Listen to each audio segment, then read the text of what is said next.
తక్కువ పెట్టుబడి తరగని డిమాండ్ ప్రీమియం బ్రాండ్ సపోర్ట్ తో మిస్టర్ ఆప్టికల్స్ ఫ్రాంచైజీ మీకోసం కాల్ మిస్టర్ ఆప్టికల్స్ టుడే. నేను మీ Roshan. So right now I'm with Parthivan sir. Parthivan sir అంటే మీ అందరికి ఎలా చెప్పాలి, ఆయిలెత్తు ఓర్వన్ అంటే యుగానికి ఒక్కళ్ళు మీకు చోళరాజు ఉన్నాడు కదా, సో ఆ చోళరాజు ఇప్పుడు నాతో పాటు ఉన్నారు అనమాట.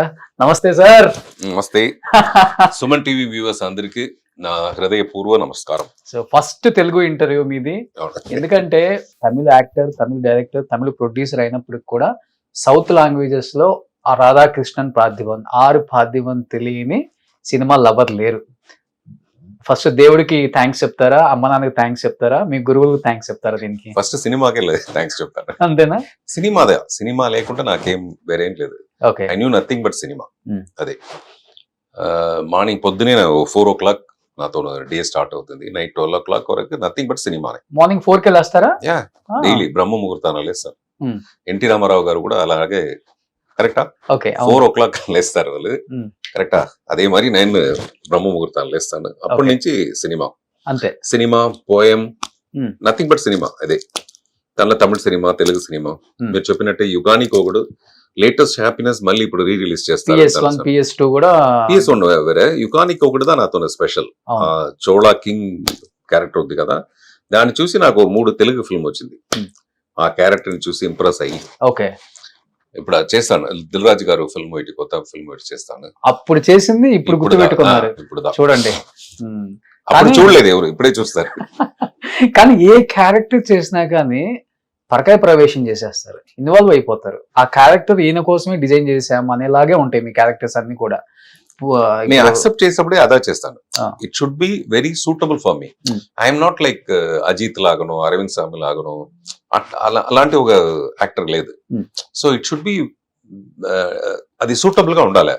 ఓకే, ఇప్పుడు విజయ్ సేతుపతి ఒక ఈ మహారాజాలో ఆయనతో క్యారెక్టర్, విజయ్ సేతుపతి అన్ని మెర్జ్ అయింది. అవును, అలాంటి నాతో ఫస్ట్ ఫిల్మ్ ఎముడే నా మొగుడు, ఓకే, రౌడీ గారి పెళ్ళం, ఇదంతా నాతో ఫస్ట్ ఫిల్మ్ తో రీమేక్. ఓకే, ఆ క్యారెక్టర్ నాకు నిండా సూటబుల్ గా అయింది, వెళ్ళదా నేను స్టార్ అవుతుంది. ఓకే, సో ఆ సూటబిలిటీ ఆఫ్ ద క్యారెక్టర్ నాకు యుగానికి ఒకటిలో అదే నేను చేసిన best film. Okay. So actual గా చెప్పాలంటే ఈ మధ్య డైరెక్టర్స్ అందరూ కూడా టర్న్ అవుతున్నారు అనమాట యాజ్ యాక్టర్ గా. అది మీ తమిళతోనే స్టార్ట్ అయిందని చెప్పుకోవచ్చు. అసలుకి మీరు గాని, సముద్ర కనిసారి గాని, సూర్య గారు గాని, మా తెలుగు వాళ్ళకి ఇప్పుడు స్పెషల్ విలన్ రోల్స్ అంటే మీరే గుర్తొస్తారు. సో వాళ్ళిద్దరు బాగా దగ్గర అయిపోయారు. ఇప్పుడు మీరు కూడా దగ్గర అవుతున్నారు ఇంకా. సో నెక్స్ట్ ఇయర్ నుంచి నిండా పిక్చర్ చేస్తాను, తెలుగులో చేస్తారు. ఓకే సార్, రీసెంట్ గా నేను భాగ్యరాజ్ గారి ఇంటర్వ్యూ చేశాను. ఒక ఎన్సైక్లోపీడియా అని చెప్పుకోవచ్చు ఆయన. బట్ ఆయన దగ్గర మీరు పనిచేశారు కాబట్టి ఆల్మోస్ట్ మీరు కూడా ఒక ఎన్సైక్లోపీడియా.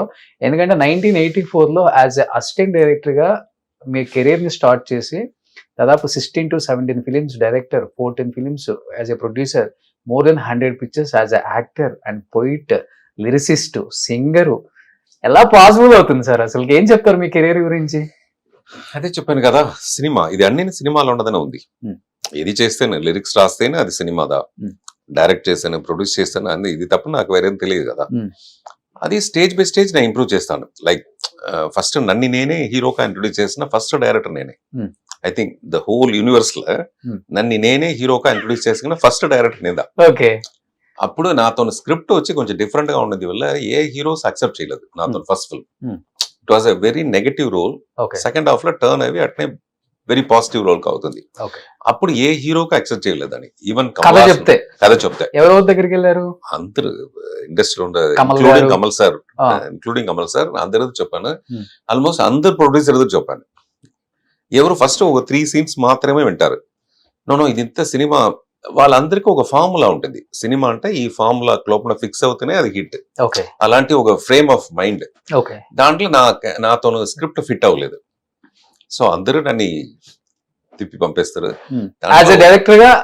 అప్పుడు నేను వచ్చి యాజ్ ఎ డైరెక్టర్ కదా నన్ను థింక్ చేసి, ఎవరు లేనప్పుడు అప్పుడు నాకు నేనే హీరో కావదనేసి డిసైడ్ చేసి, దానికి ఒక ప్రొడ్యూసర్ మిస్టర్ సుందరం అనేసి ఒక producer, he took the risk. Like 38 lakhs ఆ టైంలో. పుదియ పాది. Okay, it was release in 1989. Okay, 88 లో స్టార్ట్ చేసాము. 38 lakhs ఫస్ట్ కాపీ. అవును, ఒక పైసా కూడా తిప్పిరాదు. అంత పెద్ద రిస్క్ తో నన్ను హీరోగా ఇంట్రొడ్యూస్ చేశారు ఆయన. ఓకే, వాడుదా నాకు దేవుడు. సూపర్ డూపర్ హిట్ కదా, అవును సూపర్ డూపర్ అవార్డు కూడా వచ్చింది best National. Feature film. 2 national award వస్తుంది అవును. దానికి. ఇంతవరకు నెక్స్ట్ కూడా ఏదో చేశారు, ఆ డేస్ అనేది వస్తుంది ఒకటి, నాదియా నా పిక్చర్ హౌస్ఫుల్. హౌస్ఫుల్ ఆ, houseful Houseful. Second national award. ఒత్త సెరుపుని పిక్చర్ చేశాను, దానికి 3rd నేషనల్ అవార్డు దొరికింది. ఓకే. ఆ ఒత్త సెరుపుని నేను హిందీలో అభిషేక్ బచ్చన్ పెట్టి చేసి ఉంటాను, ఇంకా రిలీజ్ అవ్వలేదు అది. Amitabh Bachchan is the producer. The same film I'm doing it in Hollywood next year with Denzel Washington. I have sign the film. Okay. So that is the happiest thing I'm okay. But పుదయపాదికి national award వచ్చిన తర్వాత best feature film in Tamil, చాలా మందికి stories చెప్పారు కదా, ఆ heroes ఎప్పుడైనా కలిసినప్పుడు వాళ్ళ ఫీలింగ్ ఏంటి సార్? లేదు, కమల్ సార్ స్టేజ్ లే చెప్పారు. ఆ. లైక్ అప్పుడు నాకు డేట్స్ లేదు, అదేదో డిలే అయింది, ఆయనే యాక్ట్ చేశారు. ఇప్పుడు ఈ ఫంక్షన్ నేను రాలేదని చెప్తే నేను రాకపోతే పర్లేదని చేస్తారు, దానికోసం వస్తుంది నేను. అలాగా అందరూ హ్యాపీగానే ఫీల్ చేశారు. బికాస్ ఆ క్యారెక్టర్ అందరిని చేయడం మాలదు. యాజ్ ఎ న్యూ ఫేస్ నాకు వచ్చి వేరే దోవలేదు, నా సినిమాని ఉడిచిపోను మాలదు. డెఫినెట్ గా ఏదైనా చేయాలి. అప్పుడు అంత పెద్ద రిస్క్ నేను ఎత్తుతున్నాయి ఆ పిక్చర్ లో. ఓకే. సో ఆ పిక్చర్ లోనే కదా సీత గారు కూడా. అది ఆ పిక్చర్ కు వాళ్ళే పెద్ద ప్లస్ పాయింట్. బికాస్ నా ముందు ఎవరికి తెలియదు, సీత గారు ఫోటోని వేస్తేనే అప్పుడు బిజినెస్. ఓకే. ఆ క్యారెక్టర్ వాళ్ళు అంటే సూటబుల్ గా ఉన్నారు. లైక్ 100% ఆ ఫిల్మ్ హిట్ అయిందంటే నాలో 90% రీజన్ వచ్చి సీత అక్సెప్ట్ చేసిందా. ఓకే. బికాస్ అప్పుడు వాళ్ళకి అలాంటి ఒక ఫేమ్ ఉంది. ఆమె ఎందుకు యాక్సెప్ట్ చేశారు? ఇంతమంది రిజెక్ట్ చేసిన, అంటే టైం లేకో లేకపోతే వద్దాను, నేను వాళ్ళ నాయన గారే స్క్రిప్ట్ వినేసి వాళ్ళ నాయన గారే అడ్వాన్స్ చేశారు. దానికి తర్వాత సీత గారు వచ్చి వాళ్ళ కథని విన్నారు. డెఫినెట్ గా కథ వచ్చి హీరోయిన్ ఓరియంటెడ్ ఫిల్మ్. ఓకే. హీరోగా చేయని ఎవరినో ఉమ్మకలేదు తప్పను, హీరోయిన్ పెనదా ఉంది ఆ కథ. Okay. Heroine oriented film. Okay. So she accepted. That was the plus point. నన్ను వేసి ఎవరు పిక్చర్ తీసినారంటే థియేటర్ కి రాని ఎవరైనా ఆర్టిస్ట్ కావాలి కదా, అప్పుడు పోస్టర్లు ఎవరు వేసేది. అవును. సో అదిదా ఇప్పుడు చెప్తే 100% 90% క్రెడిట్ గోస్ టు సీత గారు. సార్ ఇప్పుడు తెలుగు చాలా వరకు 60-70% చాలా బాగా మాట్లాడుతున్నారు. అంటే మీరు పుట్టడమే తెలుగు ఫ్యామిలీలో పుట్టారా, లేకపోతే ఇండస్ట్రీలో ఉన్నారు కాబట్టి అన్ని లాంగ్వేజెస్ వాళ్ళు టచ్ లో ఉంటారు కాబట్టి దాని వల్ల తెలుగు నేర్చుకున్నారా? లేదు, మదర్ టంగ్ నాకు తెలుగే. మా ఇంట్లో స్ట్రిక్ట్ గా తెలుగుగా మాట్లాడాలి. బట్ ఇదిదా తెలుగు అని మాకు తెలుసు, ఇదిదా ప్యూరెస్ట్ తెలుగు మేము ఫీల్ చేస్తాం. మా నాయనంతా తెలుగు మాట్లాడకపోతే చంపేస్తారు మమ్మల్ని. అంతేనా? స్ట్రిక్ట్. ఒక మాట కూడా అరవలా మాట్లాడకూడదు ఇంట్లోనే. ఓకే. సో మేమందరూ ఇంట్లో ఇదే తెలుగు మాట్లాడతాం. మాకు తెలియదు ఇది 100% తెలిసి మేము మాట్లాడతాం. అది ఇప్పుడు మీకు 60% గా అమ్మగారి ఎక్కడ నేటివ్ ప్లేస్? ట్రిచి. మాకు నేటివ్ వచ్చి ట్రిచి. మాకు ఆంధ్రాకి ఏం సంబంధం లేదు, at least for 4-5 generations. Okay. But Bhagirath sir తెలుగుతో నాతో తెలుగు బెటర్. తెలుగు మరి నాకు ఆయన బెటర్ అనిపించారు. తెలియదు, ఆయన పెద్ద స్క్రీన్ ప్లే మేబీ. సో ఇప్పుడు మీరు ఒక 1984 లో భాగ్యరాజ్ గారు సార్ దగ్గరికి వచ్చారు కాబట్టి స్టార్టింగ్ ఆయన దగ్గర అసిస్టెంట్ డైరెక్టర్. ఆయన దగ్గర నేర్చుకుంది మీకు ఎంతవరకు ఉపయోగపడింది స్టార్టింగ్ కెరీర్ డేస్ లో, అంటే ఏమని చెప్తారు? ఆయన దగ్గర వెళ్ళేటప్పుడు ఒక స్క్రిప్ట్ చూపేసి పోయి జాయిన్ చేశాను. నేను జాయిన్ చేసినప్పుడు almost 93 assistant directors are waiting on the road. Palm grove hotel 93. అది ఇదేం చేసిన డైరెక్టర్ కదిర్, ఆర్వి ఉదయ్ కుమార్, వీళ్ళంతా క్యూలో ఉంటారు. 93 లో పామ్ గ్రోవ్ లో డబుల్ ఫైనస్ ఒక కాటేజ్ ఉంది వెనక. ఈ మెయిన్ రోడ్ నుంచి ఒక క్యూ నిలుస్తుంది. దాంట్లో నేను నిలుస్తాను అప్పుడు. సో అందరూ కథ చెప్పారు. నేను పోయి కథ నేను చెప్పిన కథ నిండా డిఫరెంట్ గా ఉండేది వల్ల నన్ను సెలెక్ట్ చేశారు. అప్పుడు నేను ఏం ఫీల్ చేస్తుంటే నేను ఏం థింక్ చేస్తాను అది ఓకే అని థింక్ చేస్తాను. అప్పుడు what ever I create that will be best అనేసి నా మైండ్ లో ఉన్నాను. ఆయన దగ్గర పోయిన తర్వాత నాకు ఫస్ట్ భయం వచ్చింది. ఆయన బ్రహ్మాండమైన ప్రమాదమైన సీన్ అంతా ఇది వచ్చి జస్ట్ కుప్ప అటని చెప్తారు. కుప్ప అంటే ఇది వేస్ట్, ఇది ఒక ఐడియాకి పెట్టకంటే ఇట్ట మరి బెస్ట్ సీన్ చేయాలని చెప్తారు. అప్పుడు ఫస్ట్ అదే నేను నేర్చుకుంటాను. Like whatever we create అది బెస్ట్ కాదు, there will be something better than this. So we have to search for that. అదిదా భాగ్యరాజ్ గారు. ఆయనతో screenplay best screenplay గా ఉంటుంది. దానికి reason he won't satisfy with normal scenes. ఇండియాలో ఎవరు లేరు కదా ఆయన మించిన best screenplay writer. So అదిదా నా ఫస్ట్ ఆయన దగ్గర నేర్చుకుంటే we shouldn't satisfy with whatever we're having, what ever we are created in the morning. If you think in the evening you can think better. So like that we'll improvise on the sets also we'll improvise.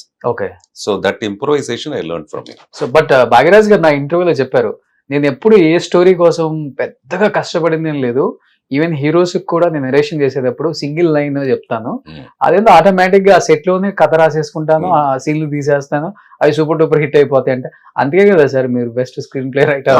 అన్ని ఆయన mind లోనే ఉంటుంది. Hmm. But we use to discuss lot, like Okay. 6 months కూడా discuss చేస్తాము. Okay. Keep on telling the story daily, morning నుంచి full script ఆయన చెప్తారు. Hmm. So paper లో ఉంటది, బట్ అన్ని మైండ్ లో ఉంటుంది. Mind లో నాకు ఉంటుంది. అదే మరి ఓ మీకు అదే అలవాటు అదే మరి నేను ఇప్పుడు పేపర్ అతను పోను సెట్. ఆ. ఈవెన్ హౌస్ఫుల్ నాకు సెకండ్ నేషనల్ అవార్డు తీసింది, అది స్క్రిప్ట్ పేపర్లో లేదు, Hmm. అన్ని మైండ్ లో ఉండి తీసిన ఫిల్మ్ దాది. ఓకే. ఈవెన్ మొన్న 2019 లో మీరు యాక్టింగ్ కి ఆ. సెరుపు సైజు 7. Yeah. నేనైతే పిచ్చి పిచ్చిగా ఎంజాయ్ చేసేది.